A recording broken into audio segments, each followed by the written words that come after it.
Hammaga assalomu alaykum. Sizlar bilan Vodiy Trade jamoasi va Vodiy Trade YouTube kanaliga xush kelibsiz. Demak, bugungi videomizda demak bizni bu ilk videolarimiz, lekin bunaqa tartibda bo'ladi deb o'ylamagandim. Ya'ni O'zbekistonda juda ko'p joyda hozirda hedging strategiyasi va algoritmi haqida gapirilmoqda. Va bu bo'yicha biz YouTube ga maxsus video qilishga majbur bo'ldik, chunki odamlarga haqiqatni ko'rsatib berish kerak. Kelinglar, mavzuni boshidan boshlaymiz. Xullas, ba'zi bir treyderlar O'zbekistonda $30,000 pul beraman agarda shu robotni tuzib bera olsang degan har xil PRlar bilan o'zi ham robot bir paytlar sotgan, o'zi ham bir paytlar robotda ishlagan, hozir ham ishlaydi. Yoki umuman olganda vaziyatni to'g'ri tushunadi, lekin ularning asosiy maqsadi bu yerda PR ishlash bo'lib turibdi va $30,000 bizga kerak emas, chunki o'zi shundoq ham avvaldan tuzilgan robotni sizlarga bepul taqdim etamiz. Mana marhamat, ko'rishingiz mumkin. Kim haqida gap ketyapti buni hamma bildi shekilli. Lekin umuman olganda bu robotning asl nomi Zona Recovery deb ataladi. Hedging strategiyasiga mansub, ya'ni oilasiga desa ham bo'ladi. Demak, bizda Zona Recovery strategiyasi asosida tuzilgan robot Telegram kanalimizda bepul, hech qanday shartlarsiz berildi. Bugunning o'zida mana 25-sentyabr 2025-yil. Demak, bemalol foydalansanglar bo'ladi, lekin foydalanishdan avval mana shu videoni oxirigacha ko'ringlar. Muammo qanday bo'lyapti? Hozir bir boshidan tushuntiraman. Xullas, Ahmed Karimov ismli bir trader bu yerda ping pong nomi bilan video chiqargan ekan va adashmasam Instagramda juda ko'p joyda shu narsa aylanyapti. Mana 8 kun avval chiqargan ekan.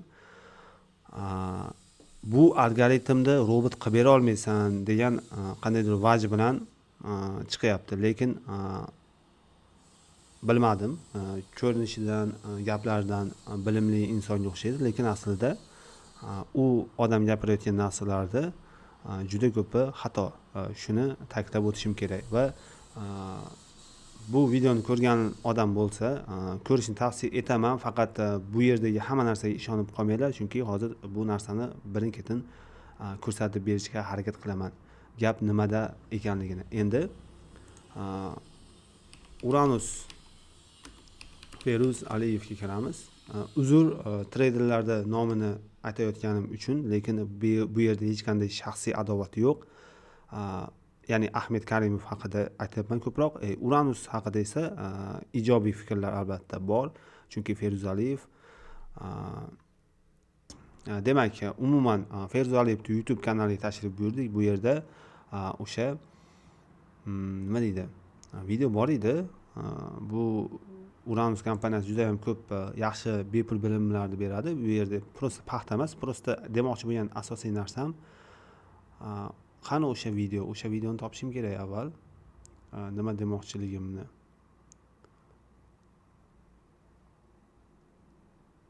Qani? Uzr, oldindan tayyorlab qo'ymabman. 2 hours later. Uzr, va nihoyat o'sha videoni topdim. Zararsiz strategiya. Bu yerda hedging strategiyasi. Bu strategiyani siz o'zingiz haqida gap ketgan. Videoni qo'yib bera olmayman, chunki mualliflik huquqi bo'yicha muammo bo'lishi mumkin. Demak, mana shu video chiqqanidan keyin, chiqqaniga qancha bo'ldi? 1 oy bo'ldi. Bu yoqda Ahmed aka boshqa videoni chiqaryapti. Bitta o'zbekistonlik treyderni master klasskan, u yoq deyapti. Vaholanki bu narsa avvaldan bor edi. Feruz Aliyev prosta bilim beryapti bu yerda. U yerda foydalanishyapti. Yoki o'zi bu yerda bepul tayyor robotni ham bergan. Endi u akalar $30,000 berishmoqchi ekan, agarda shunaqa robot tuzib bersa. Endi e'tibor beringlar. So'z isboti bilan bo'lish kerak. M+5 xullas shu avtomatik savdo bo'yicha eng katta veb-sayt. Bu yerda market bo'limiga kiramiz va bu yerga yozamiz. Misol uchun Zona Recovery. Xohlagan robotni topib olsangiz bo'ladi bu yerdan. To'g'ri, pullik, lekin eng katta marketplace desa ham bo'ladi. Mana Cross Hedging, Zona Recovery. Mit Algo tomonidan yaratilgan atigi $30 ga mana shu Zona Recovery robotini sotib olsangiz ham bo'ladi va u narsa bizni Telegram kanalimizda ham mana bepul taqdim etildi. Endi bu sal boshqacharoq, umuman olganda bu yerda sal boshqacharoq tizim ishlaydi. Zona recovery strategiyasi haqida ham batafsil ma'lumot beraman. Lekin videoni boshida shuni aytmoqchimanki, avvaldan yaratib bo'lingan narsani uje bilmadim, qay maqsadda bunaqa videolar qilishyapti, o'zim hayronman. Endi mana bunday yozsak ham bo'ladi.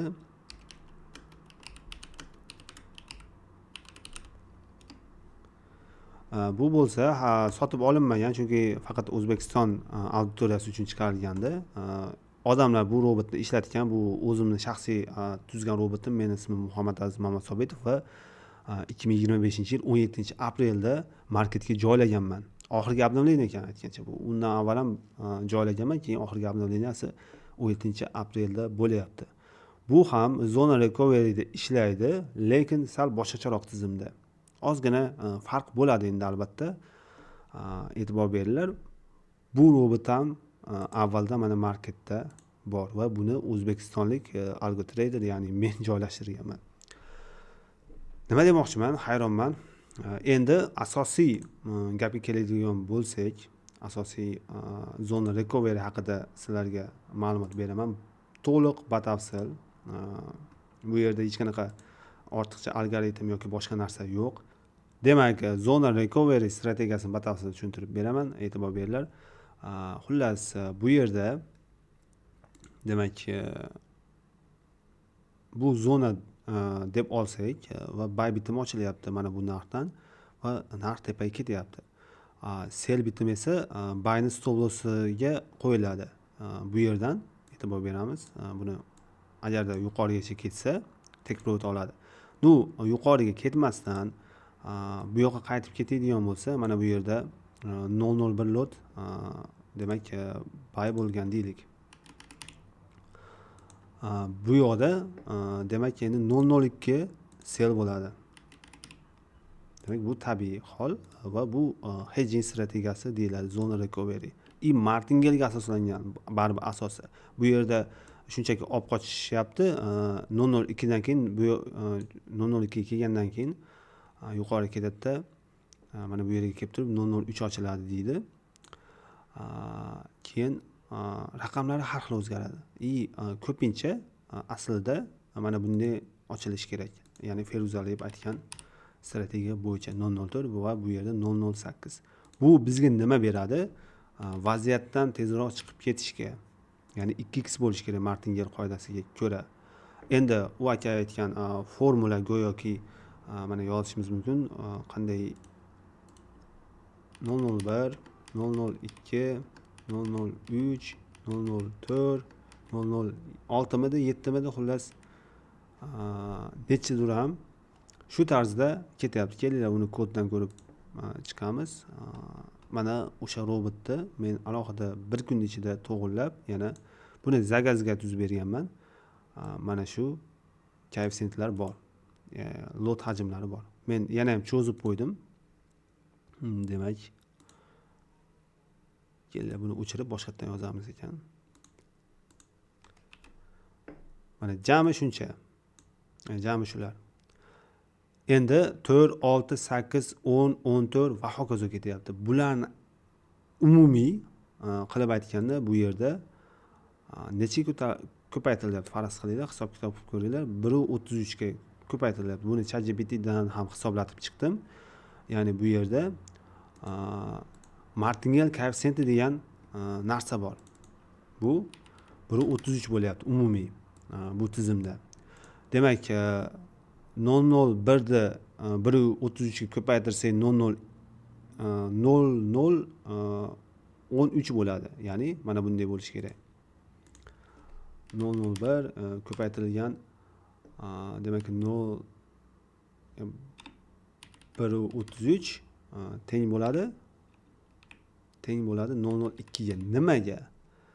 Aslida 133 bo'lish kerak. Endi broker qoidalariga ko'ra minimal lot 0.01 0.02 ochish mumkin xolos. Deylik, o'shaning evaziga 0.02 bo'ladi.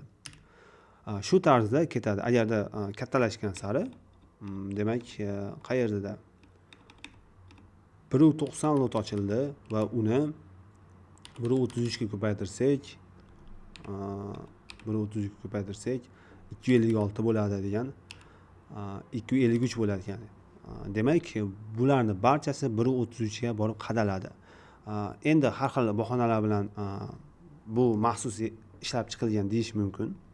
To'g'ri, real bozor holatlaridan kelib chiqib shunaqa ishlangan bo'lishi mumkin, lekin agarda buni o'zgartirishni o'zi kifoya. Agarda 1.4 qilinsa, 1.5 qilinsa, natija ham o'zgaraveradi. Hisob-kitob matematik illyuziya xolos. Sizlarga mana shu algoritmda go'yoki qimmat qilib ko'rsatyapti. Aslida bu oddiy martingale koeffitsiyenti. Feruz Aliyev aytgan, meni savdo robotimdagi asosiy anavi koeffitsiyent 2 hisoblanadi. Shuning uchun 4, 8, 16 va hokazo ketadi. Bu nima uchun kerak? Hozir tushuntiraman. Bu holatda ishlasanglar, demak 001 bay, 004 bay va 002 sel va bu yerga kelib, taxminan bu yerga kelib vaziyatdan tezroq chiqib ketasizlar. Ya'ni take profit yaqinroq bo'ladi. Chunki 001 bayda foydasi aytaylik $1 bo'ldi. Buni foydasi $4 bo'ldi-da. Buni zarari $2 bo'lyapti. Demak $3 foyda bilan bu yerda chiqib ketiladi. Demak bu to'g'ri hisob ketadi. Endi narigi formulani qiladigan bo'lsak, uzr, nimadir qilib yubordim, bo'ldi. Xullas, narigi formula bilan ishlaydigan bo'lsak, bu yerda 001, 002 va bu yerda 003. 03 pastda bo'lsa 004 bo'ladi. Mana bu 4 ga aylanadi. Ya'ni bozor mana bu holatdan tepa yurmasdan pastga yuribdi-da, sel oldi, yuqoriga ketdi, yana bay oladi va yana ozgina take profitga yetib bormasdan pastga ketishi ham mumkin. Va shu joyda hisoblaymiz. Sariq mana bu nuqtagacha aytaylik $1 foyda chiqdi birinchi bitim. Plus qo'shamiz $3 da misol. Jami $4 foyda bo'ladi. Shunaqa. Pastda hisoblaganda 0.02 uje $2 mana bu yergacha taxminan $2, bu yoqqacha yana $3. $2 deb olaylik, mayli. Yo'q, aslida bu yergacha $2 bo'ladi. 0.01 bo'lganda $1 bo'lardi agarda 10 punktdan hisoblasak. Bu yergacha demak $4 bo'ladi. Bu yergacha mana bu hisoblaydigan bo'lsak, narx mana bu yerga kelib to'xtasa, demak sel bitimimiz $4 zararda turadi. E'tibor beringlar, bu oddiy matematika va shu joyida umumiy tizim 0 bo'ladi. Ya'ni martingale koeffitsiyenti ikkili paytda taxminan shu joylardan foydaga chiqib ketyapti. Martingale koeffitsiyenti 1.33 yoki shunaqa sekinroq ko'tariladigan bo'lsa, bu demak bu yerga chiqsagina endi 0 ga aylanyapti. Endi foydaga chiqish uchun yana ko'proq yurib berish kerak. Feruz Aliyev aytgan strategiya bo'yicha, ya'ni zona recovery bo'yicha, ya'ni martingale koeffitsiyenti 2 bo'lsa, demak take profit olish ehtimolimiz tezlashadi. Bu shaxsiy tajribadan o'tgan, ya'ni men koeffitsiyentni tushirib boruvchi funksiya qilganman. Natijada robot take profitga borish ehtimollari kamayib ketib, juda ham ko'p prosentkada ushlab turgan сделкаларni. Ya'ni yana сделка ochadigan bo'lsa, mana yana сделка ochamiz, yana сделка ochamiz. Shu tarzda zigzag bo'lgani bilan e'tibor beringlar, take profitlarga borib bermasa tizim, demak prosentkada qolib ketadi bitimlar. Shuni inobatga olish kerak doim. Buni ham o'chirib yuboramiz. Mana buni joyiga qaytarsak, mana zigzag, bunaqa zigzaglar bozorda doimiy ravishda davom etadi. Avvaldan bo'lgan holatlar va shu joyda yana bu yerdan demak mana bu joydan yana bay oladi. Mana bu yerdan yana sel oladi. Mana bu yerga kelganda take profitni olish kerak. Agarda koeffitsiyent 2 bo'lsa. Lekin koeffitsiyent kichik bo'lgan evaziga take profitlar uzoqlashib ketadi. Ya'ni ko'proq yurib berish kerak bo'ladi bozor. Agarda yurib bermasa, yana orqaga qaytsa, shartiga ko'ra mana bu yerda yana ochish kerak bo'ladi. Bu ochiq aytaman 100% javob bu gapimga toza martingale robot, ya'ni martingale ishlaydi. Bu hech qanaqa vahima qiladigan narsa emas. Bu avvaldan bor va arzon. Misol uchun to'g'ri men $100 qo'yib qo'yganman bu yerda. Mendan ham arzonlari bor va xuddi shunga o'xshash narsani aynan bu aka aytgan narsani men bepul qo'yib qo'ydim. Endi kelinglar shu robotni ko'rib chiqamiz. Avval kodiga keladigan bo'lsak, men 1.33 koeffitsient qo'yib o'tirmadim. Shunchaki 0.80 gacha bergan ekan o'zini videosida. U yog'ini yana qo'shib qo'ydim.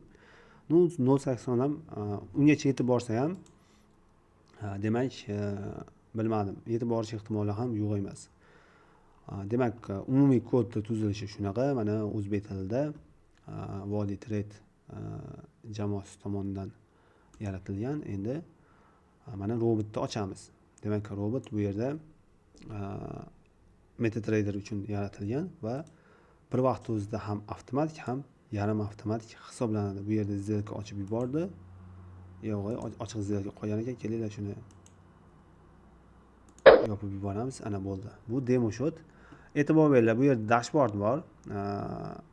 Kichik ma'lumotlar, ya'ni balans haqida ma'lumot, foyda, zarar va hokazo. Ochiq bitimlar soni. Robot sozlamalarga kiradigan bo'lsak, birinchi o'rinda sizga kerak bo'ladigan narsa qo'lda boshqaruv tizimi.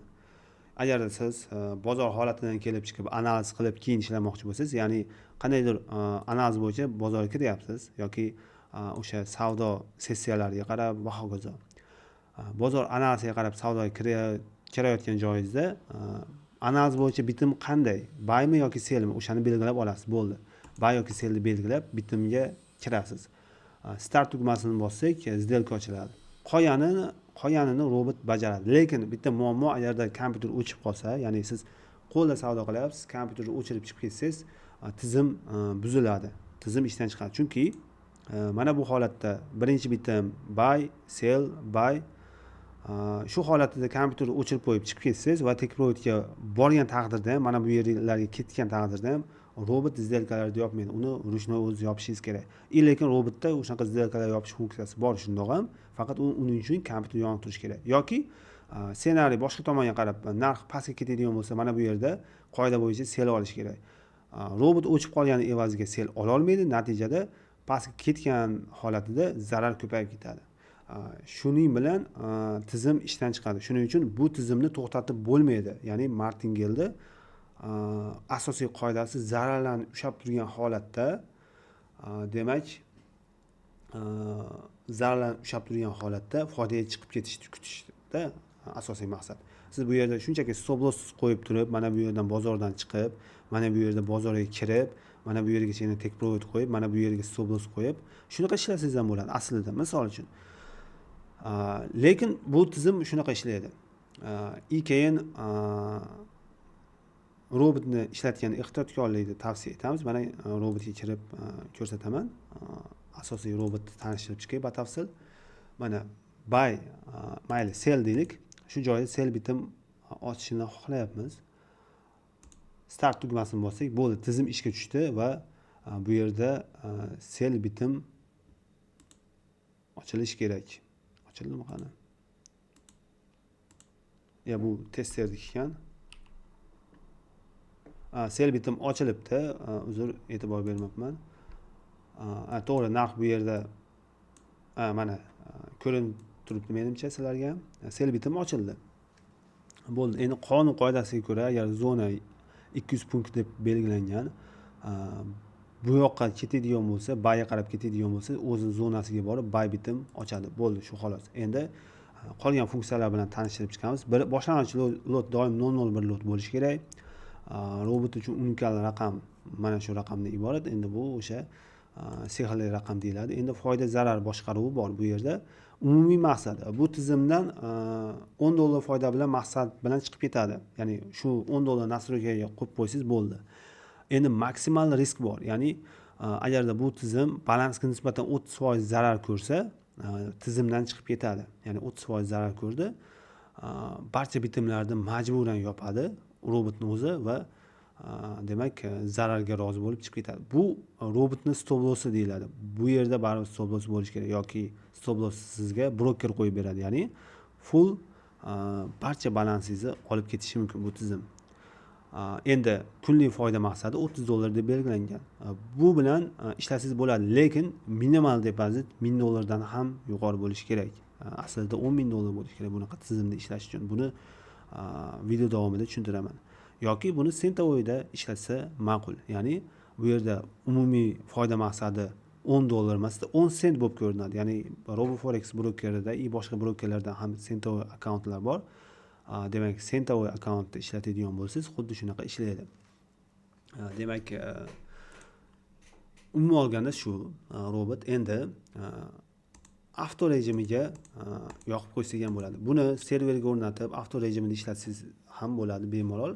Kelinglar, o'sha avto rejimi qanday ishlashini demak simulyator orqali ko'rsatib beraman. Strategiya tester orqali. Demak, bu yerda avto rejimiga o'tkazib olamiz. Qo'l boshqaruvidan ko'ra birinchi bitim buy deb belgilaymiz va hokazo. Endi men tuzgan robotda shunchaki birinchi bitim buy yoki sellligini belgilanmaydi. Bozor holatidan kelib, bozorni indikatorlar orqali texnik tahlil qilgan holatda izdelka ochadi. O'shani evaziga o'tish ehtimoli, o'xshash ehtimoli yuqoriroq. Endi bu test rejimida shunchaki ham avtomatik ham yarim avtomatik, ya'ni qo'l avtomatik bo'lganligi uchun shunaqa qilingan. Lekin bunga indikator va boshqa nima deydi, funksiyalar bilan robotni qilsa bo'ladi. Endi bu eng minimal tarzda tuzilgan robot hisoblanadi. Endi demak, start tugmasini bosamiz. Bo'ldi, ishga tushdi. E'tibor beringlar, xuddi men aytgan narsa sodir bo'lyapti bu yerda. Kelinglar, batafsil yaxshiroq tushuntirishga harakat qilaman.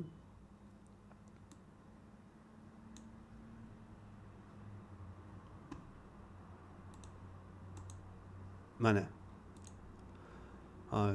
Demak, nima bo'ldi? Testerni yaqinlashtirish imkoniyati bo'lmayapti. Mana. Demak, bu yerda ikkita buy va bu yerda bitta sell turibdi. Buy 001, 002 va 003. Bu yerda umumiy foyda $2 da turibdi. Ya'ni agarda lekin balansimiz $15,000 shuni evaziga. Endi birinchi bitim $3 foyda, ikkinchi bitim $11 zarar, uchinchi bitim $10 foyda. Tizim xuddi shunaqa ishlaydi, lekin mana bu holatda, mana bu bozorda, mana bu holatida, mana bu yerdan kirganingizda bormi? Necha marta urilgan, take profitga borib bermagan va mana bu yergacha take profitga boryapti. Bu juda ko'p marta bitim ochadi degani. Bu uje minus qilib qo'yadi degani. Mana bu holatda mana eng yomon holati. Shuning uchun Zona Recovery juda ham xavfli robot hisoblanadi. Demak, mana shu holatga kelib qolganda bormi misol uchun robot? Mana shu holatda buy, bu holatda sell ochadi. Aytishingiz mumkin, zonani kattaroq qilib qo'ysakchi, ya'ni buy zonani mana bu yerda, sell zonani mana bu yerda qilsakchi deyishingiz mumkin. Zona katta bo'lsa, mana bu oralig'idagi prosatka ham katta bo'ladi. U foydaga chiqishi uchun anchagina yurib berish kerak bozor. Buni ustida ancha ishlaganmiz. Bu narsani avvaldan bilamiz. Buni 5-6 yil avval o'rganib chiqqanman. E'tibor bering, 5-6 yil avval bu chet ellik blogerlar tomonidan ham videolar chiqarilgan. Robotlar ham 5-6 yil, 15 yil avval ham chiqarib bo'lingan bunaqa robotlar. Yana qayta aytyapman. Shuning uchun bundan ortiqcha narsa qidirish shart emas. Hech qanaqa tradingda aslida sekret yo'q. Hech qanaqa sekret, nima deydi, maxfiylik yo'q. Hamma narsa shu paytgacha qilib bo'lingan, yaratilib bo'lingan. Shuni tushuntirib bera olmayapmiz odamlarga. Meni avvalgi profillarimda ham shuni tushuntirishga harakat qilganman. Endi jamoaviy tarzda Wody Trade da ishlayapman. Ya'ni birgalikda asos soldik Wody Trade'ga. Ko'proq kontentlar va barcha ma'lumotlar mana shu Wody Trade'da bo'ladi endi. Meni eskidan taniganlar biladi. Anchadan beri robot yaratib kelaman, yozib kelaman. Endi bu holatida aytganimdek, qo'pol qilib aytganda balansni enasiga yetib qoladi, ochiq gapda. Balans ketadi bu yerda. Yoki 30% prosentga oladi. Vaholanki videoda, YouTube'dagi o'sha videoda $100 bilan ham ishlasa bo'ladi deyilgan. Standart shortda. Enasi ham bu umuman imkonsiz. $100 short bilan kiring, shunaqa vaziyatlarga tushasiz bozorda. Butun balans ketib qoladi. Bo'lib ham standartda. $300 minimal depozit $300 hisoblanadi. Bizning savdo robotimizda bir vaqt o'zida ham zona recovery ham qolgan ikkita strategiya bor. Ya'ni bir vaqt o'zida 3 ta strategiyada ishlaydi. O'shanga ham Centaur'ga degani $30,000 bo'ladi, $300 pul. Minimal depozit $300. Marhamat qilib internetda qidirib ko'ringlar. Bemalol ma'lumot olsanglar bo'ladi. Misol uchun o'sha sun'iy intellektlar. Men doim aytaman, ChatGPT va sun'iy intellekt yordamida ko'proq narsa qilsanglar bo'ladi. Mana bu yerda bemalol o'sha formulasini keltirib beryapti. 1.33 ligini. Endi savol berishimiz mumkin. Bu ushbu deylik, ushbu robotga minimal depozit qancha deb hisoblaysan? Avtomatik ishlash uchun va minimal risklarsiz. Qarang, ChatGPTga yozyapmiz, nima deydi? Ya'ni minimal depozit qancha bo'lishi mumkin? Chunki mana yuqorida xuddi o'sha robot haqida gaplashilgan va bu robotni demak risklari qanaqa, minimal riskda qancha depozit bilan ishlaganimiz ma'qul. Buni javobini kutguncha, javob ham chiqib keldi. Juda yuqori risk bilan $500 bilan juda yuqori risk va robot 5-7-qadamda уже nima deydi? Xavf ostida qoladi deyapti. Tavsiya etiladi $1000, $1,500 deyapti. Optimal $3000. Ya'ni bunda $3000 minimal depozit aytyapti. Optimal va xavfsiz. Endi $500 bilan qilsangiz bo'ladi ekan, juda yuqori risk ekan. Demak, bu yerda strategiya tabiati zona tiklash, ya'ni zona recovery. Bu batafsil anavi ketyapti bu yerda. Ma'lumotlar beryapti. Demak, bu ham riskli va bu juda qiyin narsa. Shuning uchun ehtiyotingizni qilib savdo qilasiz. Bu yerda faraz qilaylik deyapti. Mana buy bilan ishlashda narxni tushuntirib beryapti. Birinchi bitim 180 pul pastga tushganda zarar $180 bo'ladi. Uchinchi bitim $420 zarar bo'ladi. Beshinchi bitim $600 zarar bo'ladi va hokazo $1,500 dan $2,000 $2,500 zarar bo'ladi deyapti. Buni testerda ham aslida ko'rish mumkin. Mana bozor ishlayapti. Ya'ni strategiya testerda mana ko'ryapsiz, necha marta сделка ochib yubordi shu jarayon o'zida mana. Aytishi mumkin, liboy joydan kirib bo'lmaydi, bu robot u yoq bu yoq deyishlari mumkin. Lekin o'sha liboy joydan, to'g'ri kelgan joydan kirilmaysizlar, qanaqadir narsa bilan kiriladi, uni sekret ko'p, u yoq bu yoq desa, demak nimadir sotmoqchi, nimadir kurs sotmoqchi, nimadir qilmoqchi bu bilan. Chunki bozorda baribir bilib bo'lmaydi. Xohlagan, men 100% garantiya beraman. Bozor xohlagan paytda fletda tushadi. U to'g'ri, qanchadir ehtimolliklarga ko'ra o'sha savdo sessiyalari o'zgarganda, bozorda volatilность ko'tarilganda, nimadirlar bo'lganda, demak o'zgarishi mumkin. Uzr, hozir foyda maqsadi, ya'ni $30 ishlab bo'ldi, o'shaning uchun robot to'xtagan. Kelinglar, foyda maqsadini yo'qotib turib, doimiy ishlashini ko'rsatib beraylik. Chunki O'zbekistonda hech kim stabil ishlashni xohlamaydi.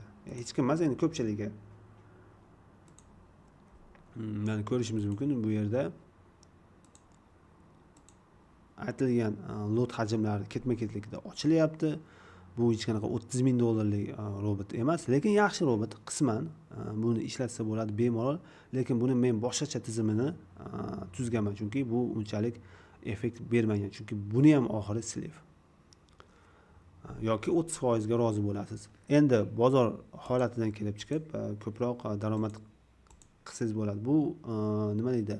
Juda ham kam risk bilan ishlatiladigan robot. ya'ni 30.000 sent ulab olib turib ishlatsangiz bo'ladi. Hozir ko'rishingiz mumkin, juda ham zo'r ishlayapti deyishingiz mumkin, lekin real bozorda bu ko'rdinglar u qancha anaqa qilib yubordi.